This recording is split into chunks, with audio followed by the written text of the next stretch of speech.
murteessuun isaa rakkisaadha kana jennee jiruu dachee kaaniif tolee gammachiisa kaanitti yoo bita galchee kaan reensaa ta'uu dinnaan ofa baara miiraarii keessa galee kaan immoo galatoodhaaf nama waama horii keessaa tokko qalee hundumaa wal qixa miti isa kaanii wanta kenne isa kaan immoo dhoowwata kunillee amala isaati kaanitti yoo abshaalome kaanitti immoo hin gowwata sooressinni hundaan guutuu nagaan qabu jireenyi isaa yeroo mara hunkurama isuma homaa hin qabneetu nagaan isaa irraa hafaadha dureessis kanaan durfama nagaa dhabuu fayyaa dhabuu eenyuuf fedhamee nutti himaa waan dhaban yoo dhaban iyyuu warra kana lamaan dhabnaan kun hin cima konkolaataa ala dhaabee dhibeen manatti ol deebi'ee siree isaa irraa baay'ee tiyye dubbii isaatiin dubbii fixe leenca du'ee ciisu irra sareen jiru akka wayye kanaafuu nagaatu dursa fayyumaa akkam jirtu ree warri jirtan jiraattanii dha'icha barichi baatu isa ola deemaa kutee hunduma isaa irraa haftanii oolmaanni sinii ooleef gaarummaa isaa guyyaa guyyaa haala gaarii yaadattanii kuniyyuu ayyaanamuu dhabisii galataa keessanis warri dhuftan qabattanii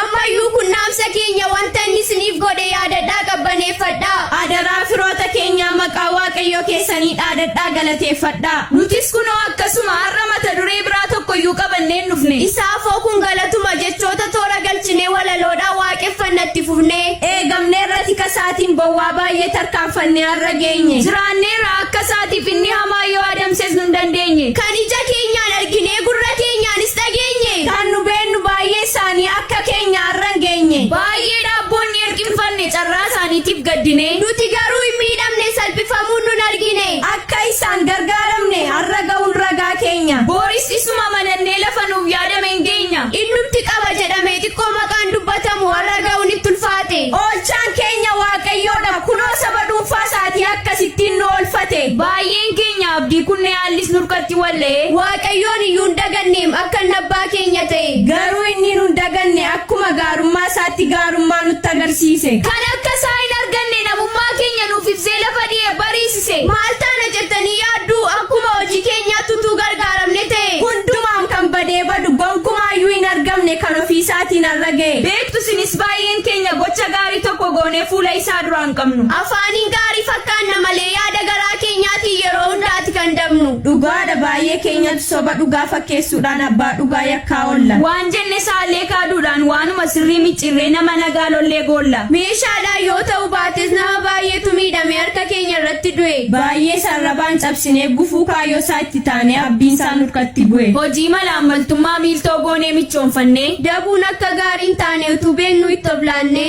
2017 akkasittiin dabarsine baricha tamaadha jecha amala